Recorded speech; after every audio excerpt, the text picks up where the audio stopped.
ایک بزرگ فرماتے تھے اگر کسی کو تم برائی میں بھی دیکھو تو یہ سوچو ہو سکتا ہے اس کی زندگی کی آخری برائی ہو پھر وہ توبہ کر لے، اور میری زندگی کی ہو سکتا ہے یہ آخری نیکی ہو، مجھ سے کوئی گناہ سرزد ہو جائے۔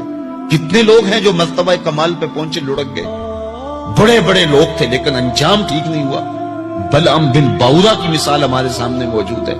بنی اسرائیل کا مستجاب الدعوات ولی تھا، اور جب ہاتھ پھیلا کے منہ پہ ہاتھ پھیرتا تو ہاتھ بعد میں منہ پہ جاتے، قبولیت پہلے ہو جاتی۔ لیکن اسی کے بارے میں قرآن نے کہا نا، مثلہ کمثل الکلب، اس کی مثال کتے کی مثال ہے۔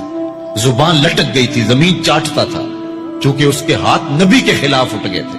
اس نے سمجھا تھا میں مستجاب الدعوات ہو گیا ہوں، اب جو چاہوں جس کے بارے چاہوں بد دعا کر دوں، لیکن بد دعا اپنے حق میں نکل گئی، زبان لٹک گئی۔ اس لیے میاں صاحب بولے، پڑھنے اتے مان کرینا نہ آکھی میں پڑھیا، او جبار کہار صداوے متا روڑ دیوے دودھ کڑیا۔ تو اس لیے ہر وقت ڈرتے رہو۔ ابھی ملیکہ کہتے ہیں میں نے 30 اصحاب رسول سے ملاقات کی ہے، 30 اصحاب رسول سے، تو میں نے ہر شخص کو فکر مند پایا ہے۔ وہ کہتے تھے ہمارا انجام ٹھیک ہو جائے، انجام ٹھیک ہو جائے۔ حضرت سیدنا ابو بکر صدیق رضی اللہ تعالیٰ عنہ، جن کے بارے میں میرے رسول کی زبان سے لفظ نکلے، ابو بکر فی الجنہ، ابو بکر جنتی ہے، لیکن وہ کہتے ہیں ایک چڑیا کو دیکھ کے شاخ پہ بیٹھی ہے، کہا واہ چڑیا کتنی موج ہے تجھے، ایک شاخ سے اڑتی ہے دوسری شاخ پہ بیٹھ جاتی ہے، اور قیامت کے دن تیرا حساب بھی نہیں ہوگا، پسے تو ہم ہیں جن کا حساب ہوگا۔ یہ وہ لوگ ہیں جن کی زندگی دیکھیے، ان الشیطان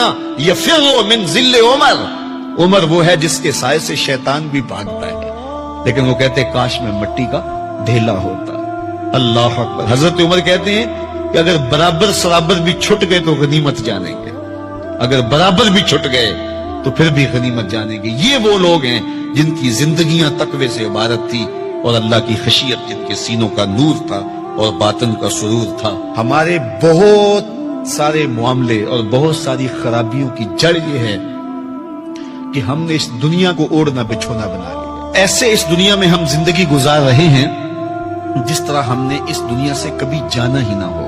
اس لیے دنیا کی بے رغبتی، دنیا کی بے رغبتی کا مطلب یہ نہیں ہے کہ ترک دنیا کیا جائے۔ اس پر صوفیاء نے جو بات کہی وہ بہت خوبصورت کہی۔ وہ کہتے ہیں کہ دنیا کے اندر ایسے رہو جس طرح کشتی پانی میں رہتی ہے، کہ کشتی پانی میں رہتی بھی ہے لیکن پانی کو اپنے اندر آنے بھی نہیں دیتی۔ تم دنیا میں رہو، دنیا تمہارے اندر نہ رہے۔ اگر تم دنیا میں رہو گے تو خیر ہے، اگر دنیا تمہارے اندر رہی تو پھر کچھ نہیں بچ پائے گا۔ کشتی پانی میں رہے تو خود بھی تیرتی ہے، اوروں کو بھی تراتی ہے، لیکن اگر پانی کشتی میں آ گیا تو کشتی کو لے ڈوبے گا۔ اس کی رحمت کے دروازے کھلے ہیں، آج ہم اس کی چوکھٹ پہ آ جائیں، کل تو آنا ہی آنا ہے۔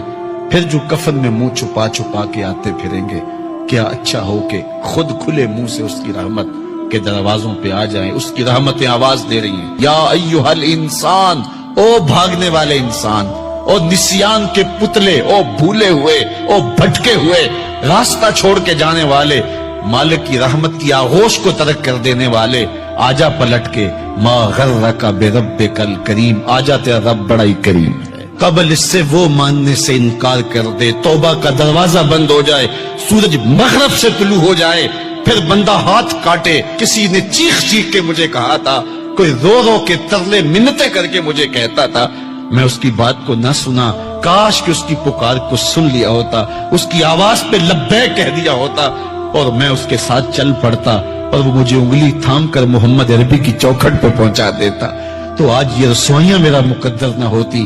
صاحبو آؤ، کتاب رحمت آواز دے رہی ہے، کتاب رحمت تمہاری انگلی تھام رہی ہے اور تمہیں حضور کی چوکھٹ تک پہنچا رہی ہے، اور آمنہ کا لال تجھے اپنے دامن میں لے کے رب سے مغفرت اور بخشش کا پروانہ لے کے دے رہا ہے۔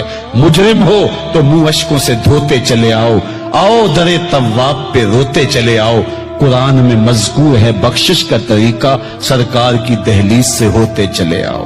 اور تھوڑی سی زندگی باقی ہے، بہت زندگی کاٹ چکی، آوارگی میں کاٹ دی، اور گناہوں میں کاٹ دی، منمانیوں میں کاٹ دی، خواہشات نفس میں کاٹ دی۔ آئیے ابھی سے اپنے اندر کو تبدیل کر لیجئے، اپنے احوال کی تبدیلی کا عزم مصمم کر لیجئے۔